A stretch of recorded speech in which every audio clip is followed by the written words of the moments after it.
Disney's 1950 animated classic signaled a return to high-end fashion after the austere wartime years. While the setting of the film is ostensibly the late Victorian period, Cinderella is firmly a mid-20th century beauty. Her various dresses give a sense of a historic look, while still fitting in with the aesthetics of the time. In a small kingdom rich in romance and tradition, in a stately chateau, there lived a kind and devoted father who gave his little daughter, Cinderella, every luxury and comfort. The little Cinderella is introduced to us in her signature blue color, with bows on her dress and in her hair. Her dress is quite accurate for the 1850s and 60s. Young girls in this era wore hoops or multiple petticoats to create the large skirt shape fashionable among young women. Young girls wore theirs at a mid-calf length. The darker blue dress Cinderella wears mourning the loss of her father is quite similar to her first. This one has darker trim and a black bow. In the Victorian period, Cinderella would have worn black, the traditional color for mourning. Cinderella's pretty dresses and pretty world were a reflection of her wealth and happiness and love. Without the love and protection of her father, Cinderella's whole world fell into despair. Her happiness, her chateau, and her clothes. Lying asleep in her tower bedroom, Cinderella's dreaming lovely dreams in her powder blue nightgown. She is all grown up, but still embellishes with bows and a subtly darker shade of blue. Nightgowns of the time were typically white, but Cinderella wouldn't sleep in any other color. With the help of her animal friends, Cinderella gets ready for the day.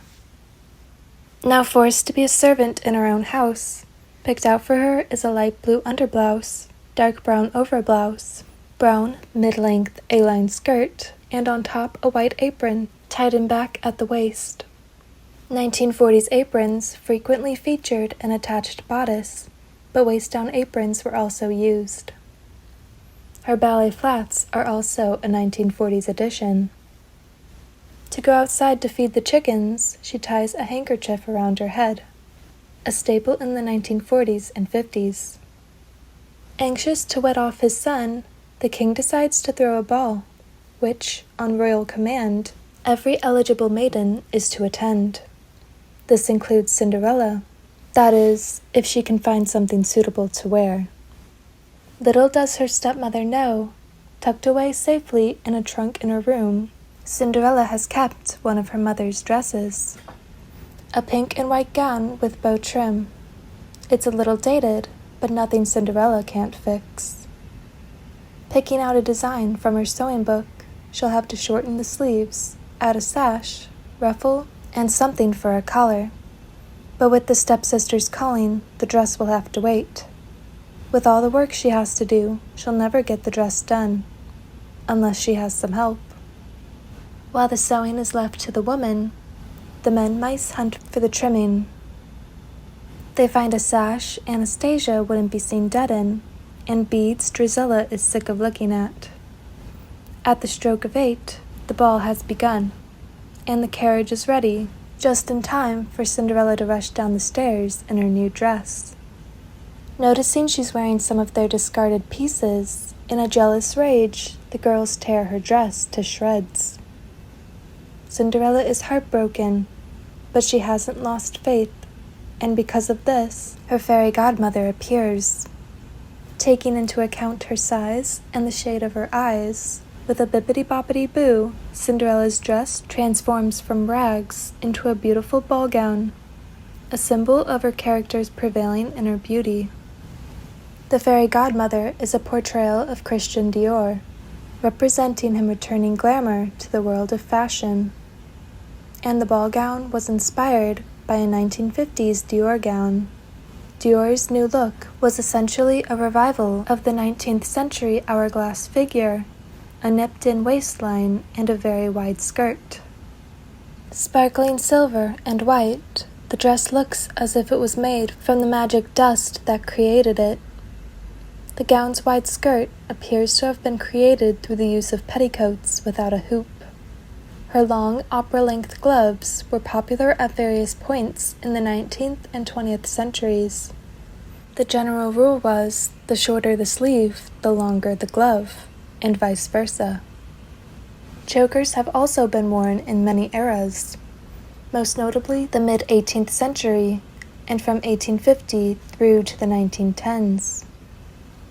They were also making an appearance on several film stars at the 1948 Academy Awards, popular since wartime thanks to pinup girls.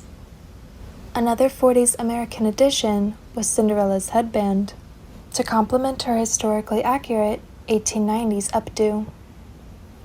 A special touch from her fairy godmother, clear glass slippers appear on her feet, which, silhouette-wise, are quite reminiscent of the late 1940s.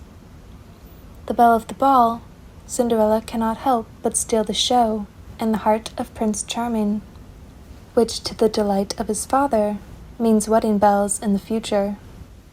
Cinderella's wedding gown was fit for a princess.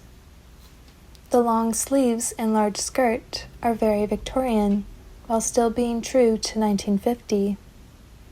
It has a high crossover detail on the bodice, a style popular in the mid-20th century. A cap-style wedding veil, which is very reminiscent of the 1930s to 50s Juliet veil, is held by two birds as she descends the castle stairs to the carriage. And a very Cinderella touch, she is wearing her signature black choker.